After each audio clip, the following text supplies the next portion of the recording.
तो दोस्तों आज से देश की पहली डिजिटल यानी फुल्ली डिजिटल तरह से होने वाली जनगणना आज से शुरू हो गई है। इस बार जो जनगणना है ये 2027 की जनगणना है जो आज से शुरू हुई है। इसके जो सारे रिजल्ट्स है और ओरिजिनल आंकड़े हैं वो 2027 में फाइनली डिक्लेयर होंगे। और काफी सालों के बाद का जनगणना होने जा रही है। और ये जनगणना इसीलिए भी इम्पोर्टेंट है क्योंकि ये फुल्ली डिजिटल होगी, यानी सारा आपका रिकॉर्ड, सारी गिनती, सारे आंकड़े सब डिजिटली रिकॉर्ड होंगे, डिजिटली सेव होंगे और बाकायदा बिल्कुल सभी सुरक्षित भी रखे जाएंगे। ये बहुत इम्पोर्टेंट चीज है।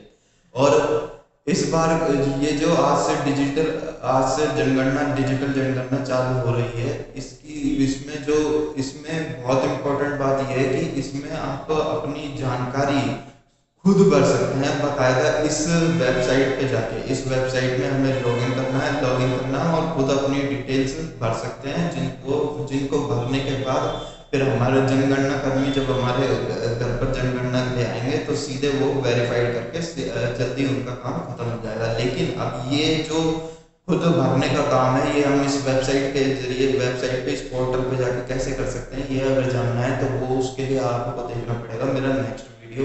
अभी इस वीडियो में मैं जनगणना से रिलेटेड जो मोस्ट इम्पोर्टेंट बात बताने वाला हूँ वो ये कि ये जो जनगणना है वो जिसकी शुरुआत आज से हो चुकी है, ये फेजेस में होगी और इसका पहला चरण अभी चालू हुआ है।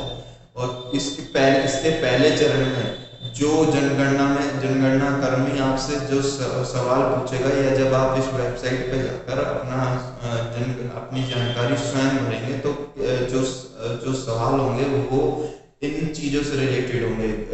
परिवार से रिलेटेड और परिवार के मुखिया से रिलेटेड सवाल होंगे। आपका मकान और मकान की बनावट से रिलेटेड होंगे। आपके मकान में क्या क्या सुविधाएं हैं, जैसे नल हो गया, टीवी हो गई, बाइक हो गई, कार हो गई, उनसे ये सब से रिलेटेड होंगे।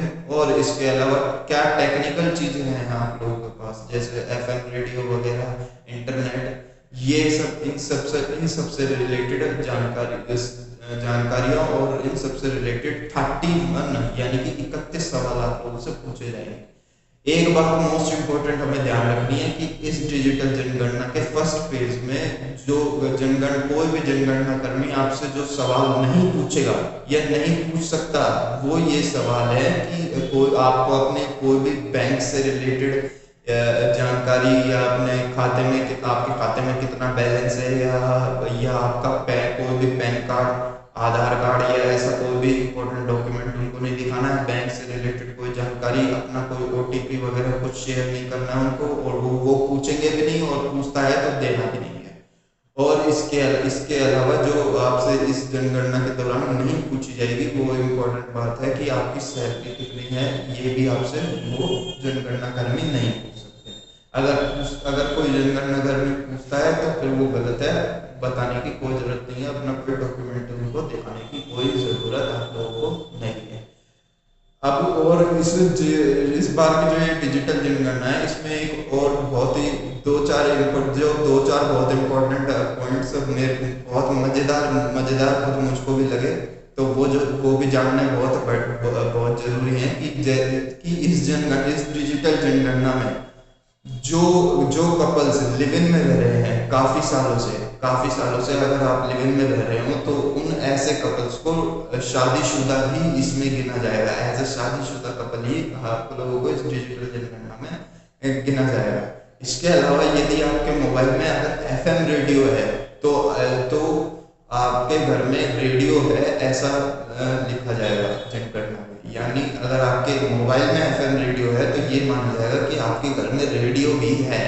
और यदि आप घर में यूट्यूब देखते हो, यानी मोबाइल पे अगर यूट्यूब वगैरह देखते हो, आपके घर में टेलीविजन नहीं है, मोबाइल में ही यूट्यूब देखते हो, तो उसे टेलीविजन नहीं माना जाएगा। यानी टेलीविजन आपके घर में है या नहीं ये तभी माना जाएगा जब आपके घर में वाकई में आपका एक टेलीविजन होगा।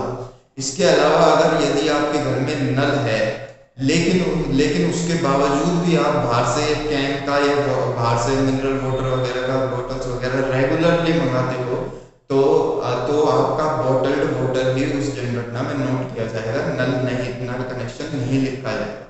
और जो फाइनल एक और पॉइंट है कि अगर ट्रैक्टर्स को आपके फोर व्हीलर या कार वगैरह में नहीं गिना जाएगा, और ई रिक्शा, ऑटो, कार वगैरह भी नहीं माने जाएंगे। तो ये सारे जो छोटे मोटे पॉइंट्स थे जो मुझे बहुत इंटरेस्टिंग लगे, तो मैंने आपको बता दिए। और फाइनल में जाते जाते रही बात कि इस पोर्टल पे जाके हम स्वयं अपनी जानकारी कैसे इस जनगणना में खुद फिल कर सकते हैं, ये जानने के लिए फॉलो कर लीजिए, नेक्स्ट वीडियो में बताऊंगा। और एंड में जाते जाते और एक आखिरी बात कि ये जो पोर्टल है ये शुरू होगा 1 मई से। ये अभी शुरू नहीं हुआ है, ये पोर्टल खुलेगा 1 मई से। 1 मई के बाद हम इस पोर्टल पर जाकर लॉगिन करके अपनी जानकारी, ये 31 सवालों के जवाब खुद भर सकते हैं। उसके बाद 16 मई से जनगणना वाले हर एक के घर में जा जाकर जनगणना ये जो फर्स्ट फेज के 31 सवाल है इनकी पुष्टि करने के लिए वो लोग आना चालू करेंगे। और 15 मई, इसलिए 15 मई तक ये लास्ट डेट रहेगी। 1 मई से लेकर 15 मई तक आप खुद अपनी इस पोर्टल पर लॉगिन करके अपनी जानकारी भर सकते हैं। उसके बाद जब 16 मई के बाद जब कभी भी जनगणना वाले आपके घर पर आएंगे, तो उनका काम सिर्फ वही 31 सवाल जो आपने इस पोर्टल पर जाकर भरे हैं उनको सिर्फ वेरीफाई करना उनका काम रह जाएगा। इसके अलावा उनको कोई काम नहीं होगा। तो ये काम होगा 16 मई के बाद।